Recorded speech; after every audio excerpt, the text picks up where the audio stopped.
पूरे भारत के लिए है कि भाई इस तरह की मीटिंग पूरे भारत में करनी पड़ेगी। 2022 में प्रधानमंत्री ने कहा कि आमदनी दुगनी हो जाएगी, तो हम भी यही कहेंगे, वे भी यही कहो 2022 में आमदनी दुगनी कर दो। जिन जिन संस्थाओं को वो बेच रहे हैं वो संस्थाएं बताएंगे कि ये बेच रहे भाई। देखो, योगी सरकार को अगर ठीक रहना है तो 85 रुपये बढ़ाने चाहिए, ये कम से कम है। तो फिर हम कह देंगे भाई योगी ने सबसे ज़्यादा बढ़ाए। हम उन्हें सरकारी तालिबान नहीं कह रहे, वे हमको खालिस्तान नहीं कह रहे, हम सरकारी तालिबान नहीं कह रहे। जो सरकारी बंदूकों का इस्तेमाल करता हो तो हम सरकारी तालिबान कहेंगे। दिल्ली में आंदोलन चलता रहेगा, देश में पंचायत चलती रहेगी। किसान महापंचायत में मुजफ्फरनगर से इस वक्त हमसे खास बातचीत करने के लिए बैठे हुए हैं किसान नेता, किसान आंदोलन के सबसे बड़े चेहरा बनकर उभरे राकेश टिकैत जी। चूंकि यहाँ पे वो लगातार व्यस्त हैं, लेकिन फिर भी हम उनसे बातचीत करने की कोशिश करेंगे। राकेश टिकैत जी, आज यहाँ से क्या संदेश देना चाहते हैं पूरे भारत के लिए? पूरे भारत के लिए है कि भाई इस तरह की मीटिंग पूरे भारत में करनी पड़ेगी। संयुक्त मोर्चा तैयार है, हमारे लीडर तैयार हैं सब। राकेश टिकैत जी, आप इस मंच से आज आपने खुल के ये बात कही कि अब बीजेपी सरकार को घेरा जाएगा, तो क्या ये माना जाए कि भाजपा का जो मिशन उत्तर प्रदेश है उसे फेल करने के लिए आपका कदम था? हम कहाँ फेल कर रहे हैं, वे भी प्रधानमंत्री का प्रचार करो, हम भी प्रधानमंत्री का प्रचार करेंगे। 2022 में प्रधानमंत्री ने कहा कि आमदनी दुगनी हो जाएगी, तो हम भी यही कहेंगे, वे भी यही कहो।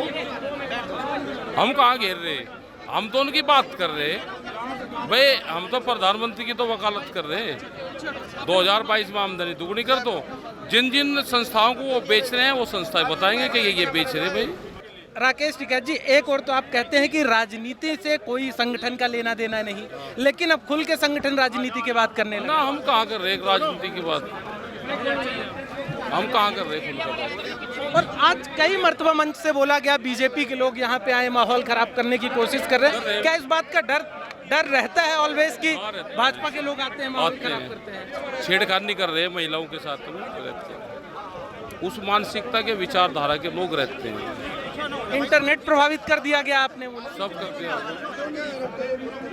अच्छा, गन्ना, चूंकि गन्ना के किसानों के लिए राकेश टिकैत जी यहाँ पे क्या, चूंकि अभी हाल ही में पंजाब सरकार ने कुछ पैसे बढ़ा दिए, लेकिन योगी सरकार ने नहीं बढ़ाए, जबकि गन्ना यहाँ का प्रमुख मुद्दा है। योगी सरकार दोनों से कमजोर नहीं है, मायावती और अखिलेश से।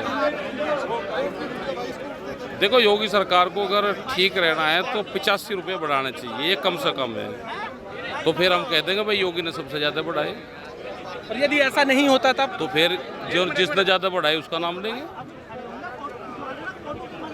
राकेश टिकैत जी, आपको कांग्रेस का भी कहीं ना कहीं समर्थन है, आरएलडी का भी समर्थन है, और इसे विपक्ष में रहता है वो आंदोलन को कह देता है कि भाई हमारा भी समर्थन है। जब ये विपक्ष में थे तो ये कह देते हैं। अब इनके बहुत से लोग हैं वे समर्थन करते हैं, लेकिन वो खुलकर नहीं कर सकते। तो मतलब आपका कहना है भाजपा के लोग भी समर्थन करते हैं, लेकिन नहीं करेंगे वे भाई। वे कह रहे हैं कि आंदोलन को कमजोर मत होने देना, खर्चे की जरूरत होगी तो यहाँ पे भी दे दिए कुछ लोगों ने पैसे। राकेश टिकैत जी, कल शाम से मैं पूरे शहर का चक्कर लगा रहा हूँ, मैंने देखा भाजपा नेताओं के घर का जो प्रोटेक्शन है वो बढ़ा दिया गया है। तो क्या आप लोगों से खतरा है? नहीं, उनके वहाँ पे भी रोटी पानी तो वे भी भिजवा ही रहे, जो उनके घर पर जाकर रोटी नहीं देने के क्या वे? नहीं, लेकिन घर में सुरक्षा एकाएक महापंचायत के मद्देनजर बढ़ा नहीं, कोई नहीं बढ़ाने की जरूरत है। सब दुकानदार हैं, ये हैं, सब सहयोग कर रहे हैं। टिकैत जी, मेरा अंतिम प्रश्न है, भाजपा नेता अब तालिबानी तक कहने लगे हैं किसानों को। हम उन्हें सरकारी तालिबान नहीं कह रहे, वे हमको खालिस्तान नहीं कह रहे, हम सरकारी तालिबान नहीं कह रहे। जो सरकारी बंदूकों का इस्तेमाल करता हो तो हम सरकारी तालिबान कहेंगे। राकेश टिकैत जी, मेरा अंतिम प्रश्न आपसे ये है, आगे की क्या रूपरेखा है, चूंकि सरकार से आप लोगों की वार्ता लगातार बन चल रही है। पूरे देश भर में पंचायत करेंगे, दिल्ली में आंदोलन चलता रहेगा, देश में पंचायत चलती रहेगी। लेकिन क्या आपने सरकार से बातचीत के लिए कोई पहल की, कोई उधर से आपके पास? भेजा था उनको, भेजा था मैं से। तो ये थे किसान नेता राकेश टिकैत जी, जिनका साफ तौर पे कहना था कि अब देश भर में किसानों की ओर से महापंचायतें की जाएंगी, और अब कहीं ना कहीं जो मिशन उत्तर प्रदेश का, जो भारतीय जनता पार्टी का जो मिशन उत्तर प्रदेश है, उसको कहीं ना कहीं अब फेल किया जाएगा। कैमरा पर्सन हेमंत के साथ मैं Rupesh Mishra, the fact India, Muzaffarnagar.